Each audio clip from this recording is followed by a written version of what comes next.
Nanao fitsidihana teny amin'ny orinasa Agrivet etsy Ambohibo afarisy ireo olona nahazo tombotsoa tamin'ilay tetikasa Exode urbaine. Tanjona ny anaovana modely ny zavatra vokarin'ity orinasa amin'ny sanany sehatry ny fambolena sy fiompiana ity mba ahafahan'izy ireo mahazo fiarina amin'ny fanatontosana ny tetikasa.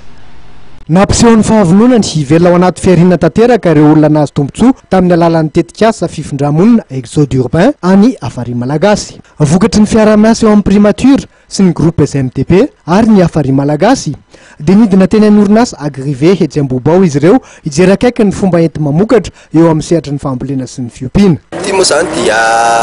fifanarahana vatana teo amin'ny tompony Agrivet sy ny premier ministre Cool Roger manoloana ilay tetikasa Exode urbain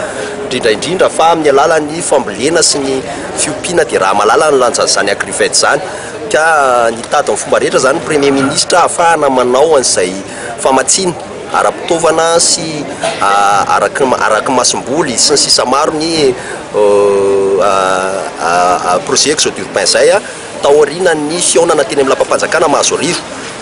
dia arivo zany zany androany dia visity voalohany ijirevany reto technicien sy ny sisy reto hoe ohatr'izao zany no atonga an'izay voly manara-penitra sy fambolena manara-penitra ahafahana tena velona anatin'ny fiarina izay aorianan'izay zany diso ny fiaonana manaraka entre ny tompony orinasa primature ary ny Afary Malagasy ijirevana fanarahana manaraka. Tsy mijanona treo fa mbola maro ireo paikady entin'ny Afary Malagasy anatanterahana ny tetikasany. Isan'izany ny hetsika izay kasain'ny toto-tsaina ny 12 hatramin'ny 17 janoary ho avy zao. Amin'ny 15 zao zany tsy misy ny fiovanantsony raha ny fomba fanomananay azy sy ny eo anivon'ny primature fa amin'ny 15 zao dia hidina eny toerana amin'ny premier ministre chef du gouvernement miaraka amin'ireo kabinetrany dia hoeny daholo ihany koa mpikambana Afary Malagasy dia amin'izay rehetra izay zany jerena hoe inona zavatra tsy ampy inona zavatra tokony famenoana fa ho anay zany dia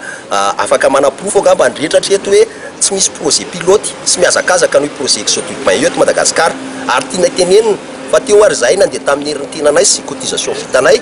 afaka nandeha toy izao ka raha ompin'ny fanjakana toy izao zahay na mpin'ny mpamatsy vola niverinay fa afaka andresiny izany fahatrany zany. Notsidihandreo nahazo tombotsoa ho tamin'ny tetikasa Exode urbain ny toeram-pivarotany Agrivet, ny toerana famokarana zezika sy sakafom-biby ary ny fiompiana kokely ihany koa.